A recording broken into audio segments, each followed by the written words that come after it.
ঘন্টার পর পরিমণিকে গ্রেপ্তার করে র্যাব সদর দপ্তরে নিয়ে যাওয়া হয়। স্বাধীন দেশে আমরা নিরাপদ নই কেন? ক্ষোভ প্রকাশ করার পরের দিনই পরিমণির বিরুদ্ধে গ্রেপ্তারি পরোয়ানা জারি। যে কোনো সময় গ্রেপ্তার হবেন আলোচিত সমালোচিত নায়িকা পরিমণি। বাধার মুখে গতকালকে টাঙ্গাইলের অনুষ্ঠানে যাননি পরিমণি। জাতীয় ওলামা পরিষদ ও হেফাজত ইসলাম বাংলাদেশের টাঙ্গাইল এবং কালিহাতী শাখার আপত্তির মুখে শেষ পর্যন্ত অনুষ্ঠানে যাননি পরিমণি। আর এরপরে গতকাল রাতে নিজের ফেসবুকে ক্ষোভ প্রকাশ করে পরিমণি লেখেন, এত চুপ করে থাকা যায় নাকি? পরাধীন মনে হচ্ছে। শিল্পীদের এত বাধা কেন আসবে? ইনশিওর ফিল হচ্ছে। এমন স্বাধীন দেশে নিরাপদ নই কেন আমরা? মেহজাবিন পড়শি এর আগে এমন হেনস্থার শিকার হয়েছেন। ধর্মের দোহাই দিয়ে কি প্রমাণ করতে চলেছেন তারা? কি বলার আছে আর? এদেশে সিনেমা বিনোদন সব বন্ধ করে দেয়া হোক।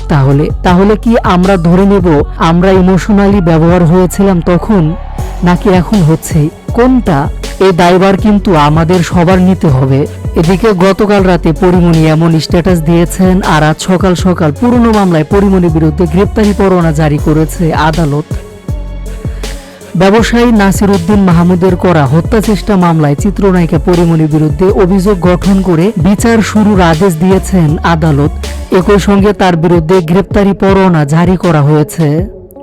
রোববার ২৬ জানুয়ারি ঢাকার চিফ জুডিশিয়াল ম্যাজিস্ট্রেট আদালত তার সময় আবেদন নামঞ্জুর করে এ পরোয়ানা জারি করেন। এ তথ্য নিশ্চিত করেছেন পরিমণির আইনজীবী নীলাঞ্জনা রিফাত সুরভি। সব মিলে ২০২১ সালের পর আবারও গ্রেপ্তার হচ্ছেন চিত্রনায়িকা পরিমণি।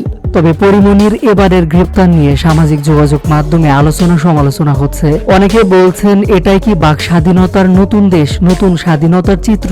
গতকাল একটা সরকারের বিপক্ষে স্ট্যাটাস দিয়েছে, আর আজ সকালে পুরনো মামলায় গ্রেপ্তার। এবার এখন পরিমণি গ্রেপ্তার হলে কে দেখবে পরিমণির ছেলে রাজ্য আর মেয়ে প্রিয়মকে?